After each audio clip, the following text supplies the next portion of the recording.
Hey guys, Eric here. Thank you so much for tuning in to today's episode.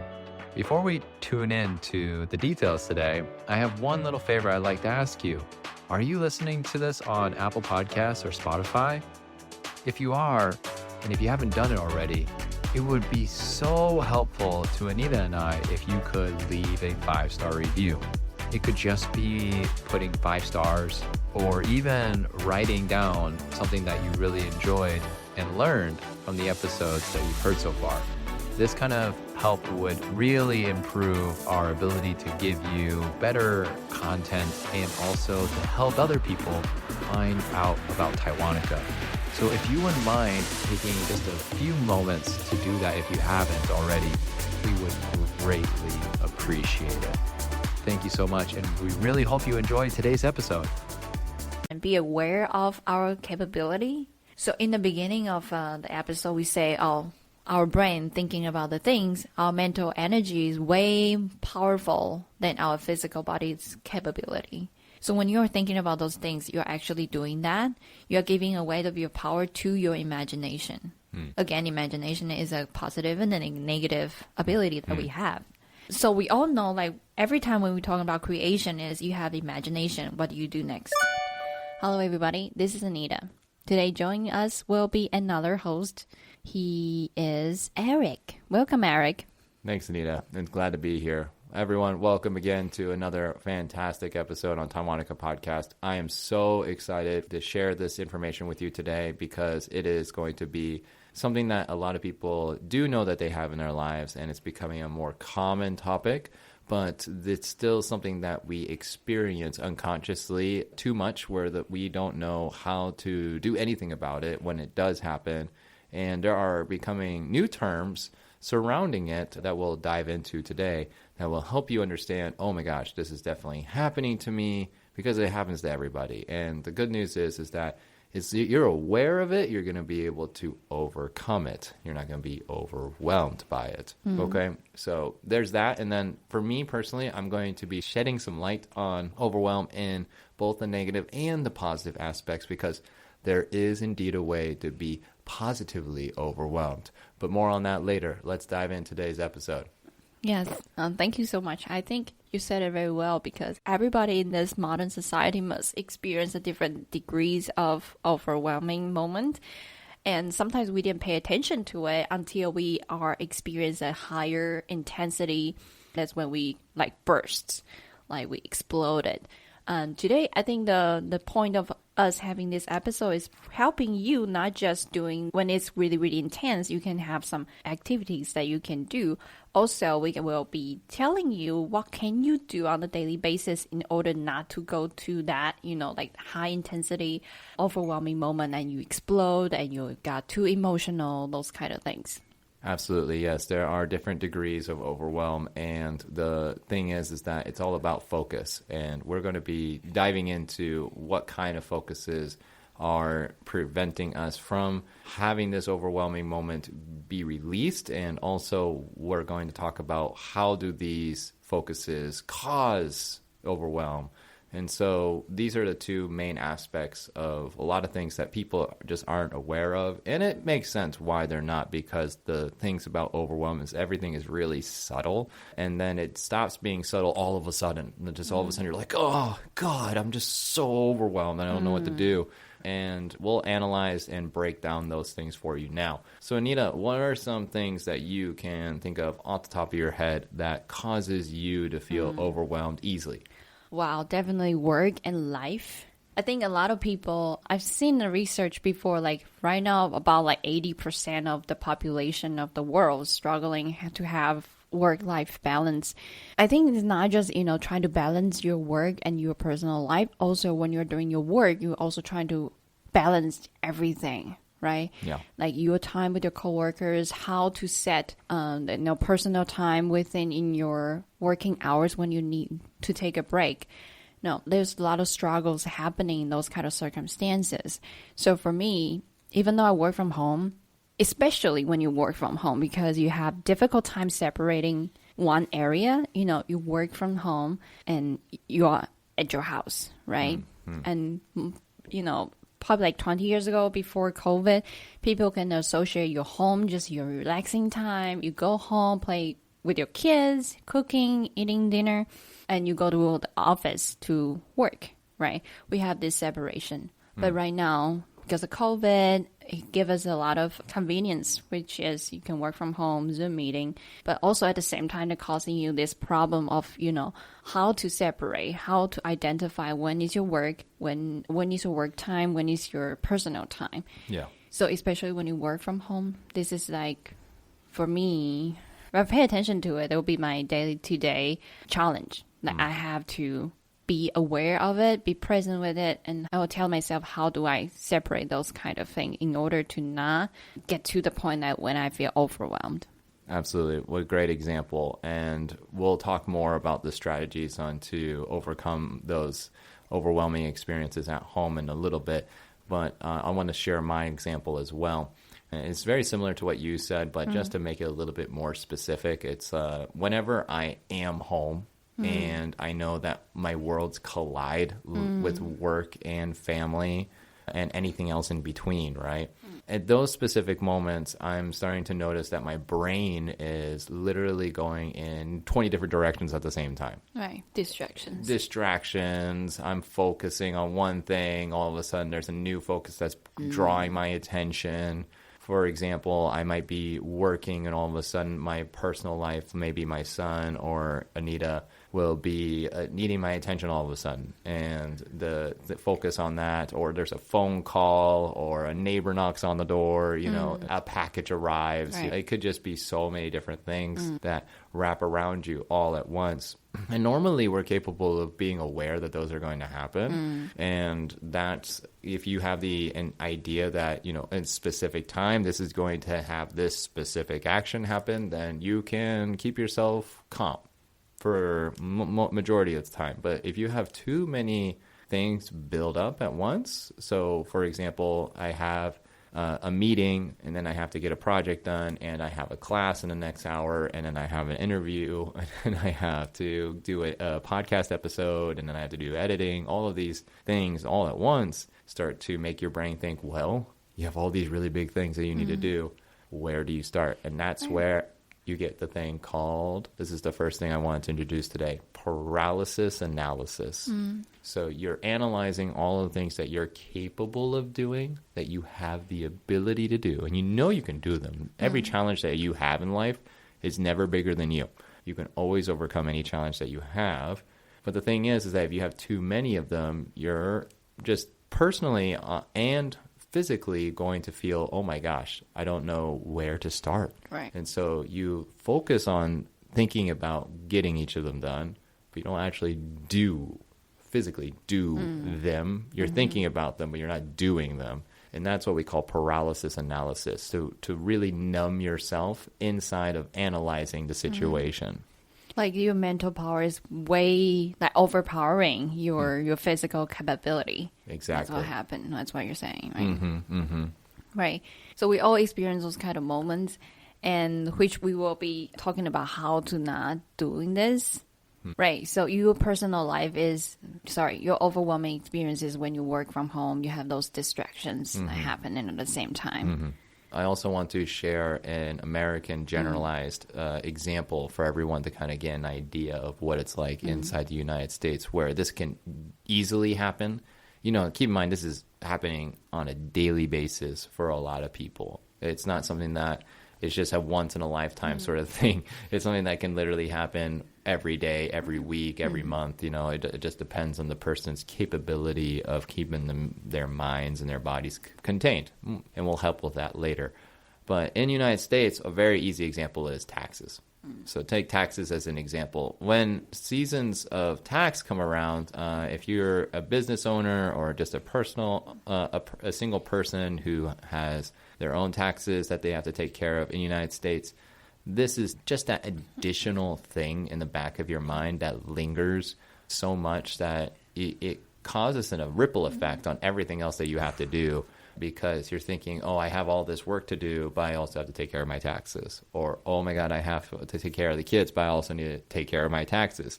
And taxes have a deadline. So it's like the closer it gets, the more stress it creates in your brain. So you start to feel even more overwhelmed, and to the point where all the other important things around you don't get done until you do your taxes. Yeah. We'll be right back. I really like journaling, but I always end up with no time or cannot find a journal that I really like. So I was like, hey, let me create one. So here it is, a self-help journal created and designed by Anita. Inside the book, I provide very simple and easy to follow template. For example, in the morning, to-do list. In the evening, gratitude practice. So you can use a very little time to start this healthy habit. Go ahead and check it out in our description down below or go to our buymeacoffee.com.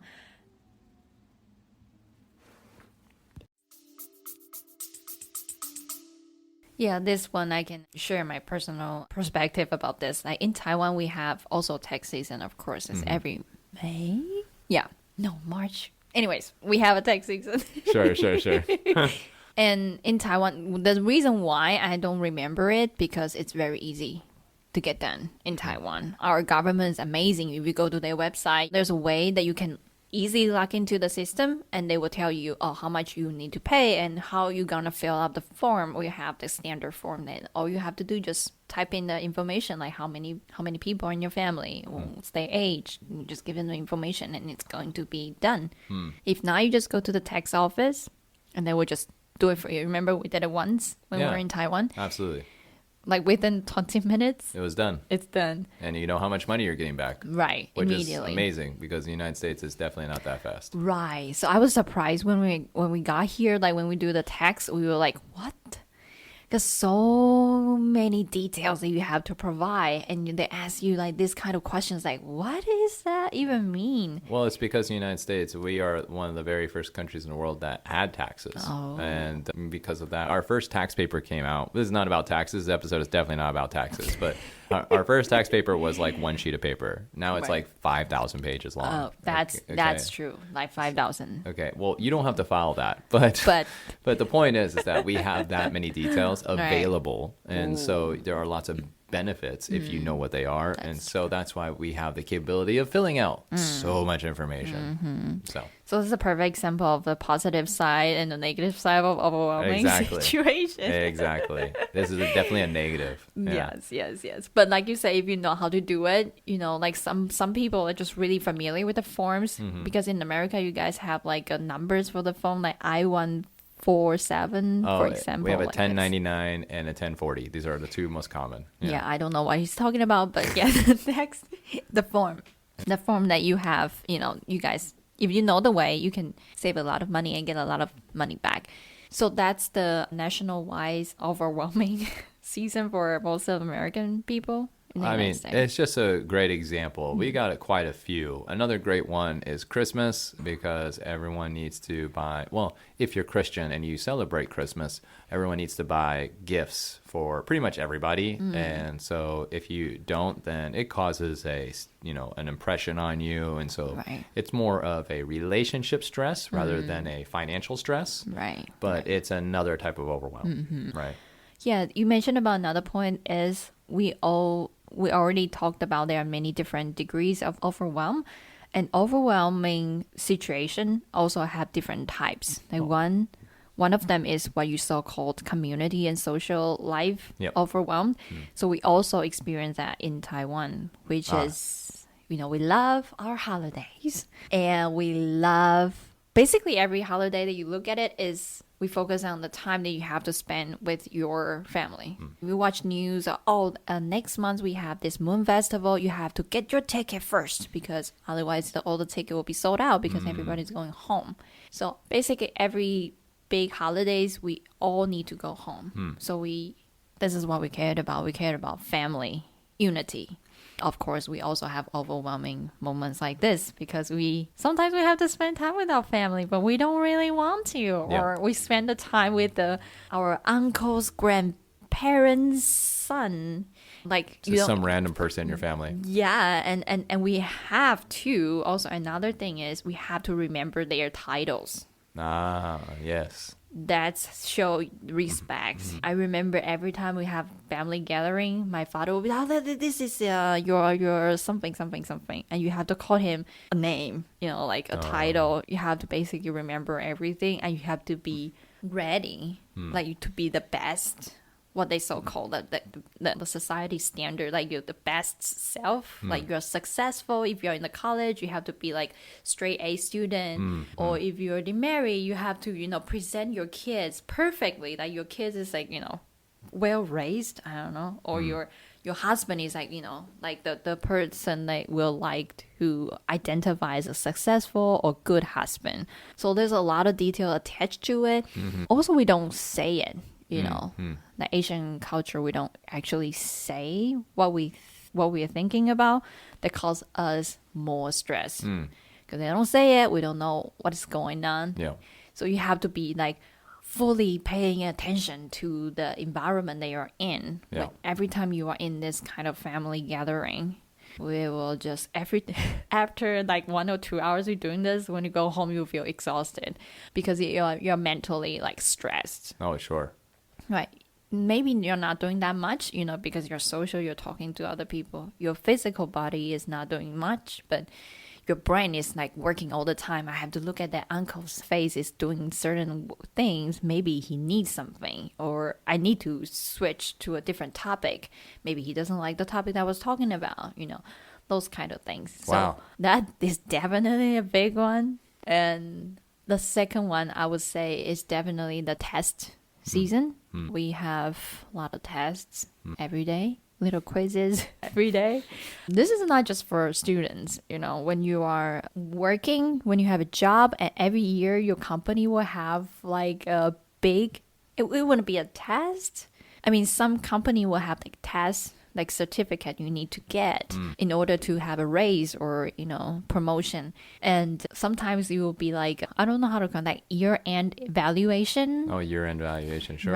Right. Like your performance this year, in the past year, how much you sell, what's your score, how do you interact with your clients, how do you, solve the crisis during the work. Those are being putting into like evaluation. It connects to how much money, how much year-end bonuses you will get.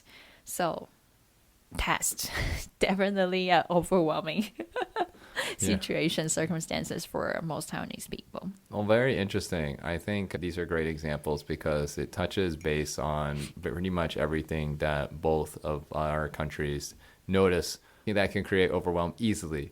Right. And so it's interesting how overwhelm can happen. But the thing is, we just all mentioned a lot of things that are consciously happening to us. Right. Relationships, holidays, taxes, tests. All of these things are something that we can notice, right? We know that they're happening. And therefore, when they happen, we feel it's not overwhelmed necessarily. It's more like anxiety towards these things, right? I feel anxious about the expectation of doing this specific activity because I've done it before and I was super anxious, And so the feeling of being anxious for that and preparing to do that, you are actually focusing on it so much that it becomes overwhelm, right? Because you're overwhelmed with anxiety, right? This is the secret that I wanted to bring up today with overwhelm is that it's never just overwhelm, it's overwhelmed with something. So whatever emotion that could be. So that's why this could be a negative and positive thing. More on that in a minute though. So I want to dive into why we can get into overwhelm unconsciously. And so one of the things about that is we have subtle reminders of stress inside of our lives. And they are not things that can happen to us on a regular basis. It's more of something that we do unconsciously. So let me give you an example, very clear for everybody who has a house, which I'm pretty sure you all have homes that you live in, is cups, okay? I like drinking out of a cup, and sometimes I drink out of my favorite cup. Right now I have my Mickey Mouse cup, and it's pretty cute, and I use it all the time. But sometimes my Mickey Mouse cup is dirty with something else other than just water or tea. Maybe I drink like milk out of it. Okay, and so I put another cup next to it. So I'm like, this is my water cup and this is my old milk cup. I'll take care of that later. Oh, but now I'm thirsty for some hot chocolate. I love chocolate, right? So I go get another cup and then I put it on the table. I have 3 cups on my table now. Right. Oh, now I'm looking at when I leave the table and I don't pick up these cups and I go do something else, I'm thinking, oh, I'll take care of them later. It seems small, right? But I'm not consciously thinking about it. It's just there in the background. Okay, then, oh, there's clothes on the ground. Oh, then there's, the cats are hungry. Or then, oh, my son has a poopy diaper. Okay, it starts to slowly add up these little things. This is what we call unconscious focus.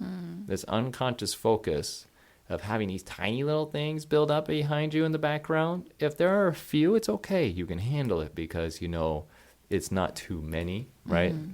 And too many, just so you know, if you're wondering what is too many, usually anything above 3 or 4 little things that you need to get done starts to become too many in the back of your brain. So if you have about 3 little activities that you need to get done, then just do them now. But if it's 1 or 2, then your brain can handle it. You're just like, okay, I can take care of that later. But if you notice that they're starting to add up, maybe it's time to get them done. Because if you don't, what will happen is that you're going to get sidetracked. You're going to start losing your focus. Right. Because those little things are still all back there in the back of your brain, taking a little bit of energy each, right? And you only have so much energy that you can consume each day. Right. So the sooner you get them done, the sooner you get that energy back. I think you mentioned about a lot of good points that we can pay attention to. One is your energy level. One of the way that you can be present with your condition, like your mental ability and your physical ability, is to pay attention how much energy that you have, right? It's very easy to understand. So when the situation like this, especially when you have the thoughts that I will do it later, your brain knows it's something small. But that's very dangerous because usually the small things can accumulate to something big, Huge. We all know that. Again, it's a positive and negative side of it. So one thing I learned from the famous book, I actually have the book here, this one, Atomic Habits. Very useful. It's really simple to remember. Every time, just like what Eric mentioned, if you have a cup there and you have another cup, and your brain started thinking, I'll do it later. That's when you start to change. Like, ask yourself, can I do it within 30 seconds? If the answer is yes, do it now. So this 30 seconds rules, I think it's very, very useful because, like you said, if you don't do it and you know it, the dirty cups just sit on your table, you will shift your focus, which we also mentioned about earlier, distractions. Distraction is usually a main factor that push you go to the overwhelm, on the side of the overwhelm, because distraction and you have limited energy to tackle down the tasks. That's when overwhelm happen, right? It's kind of like an equation. So when the little things happen that you know it needs to get done, ask yourself, can I do it in the 30 seconds? Right? That's like a really good way to do it. And I think it's really, it's very important that we have to pay attention to it. So once you do it, ask yourself, can I finish this in the 30 seconds? You are actually practicing being present, which is another very important way that you can do on a daily basis to avoid the huge explosion of overwhelm, which we will dive into later. I think it's a great example and strategy that people can immediately add to their lives. So thank you for sharing that. I will give it a go myself. I had never done that before. Maybe I've done next time when I see your 30 cups on your table, I'll tell you. Can you do it in 30 seconds, Eric? Yeah. All right, challenge accepted. Yeah. Right. Yeah. So, no, it's definitely good. Now, Anita gave a great example attached to the fear or the overwhelm that I was just bringing up. So I'm going to ask Anita one and see what she says in return now. So I talked about cups, but what if I have tons of ideas in my head and I don't know what to do with all of these ideas, right? I'm just stuck in this loop in my head.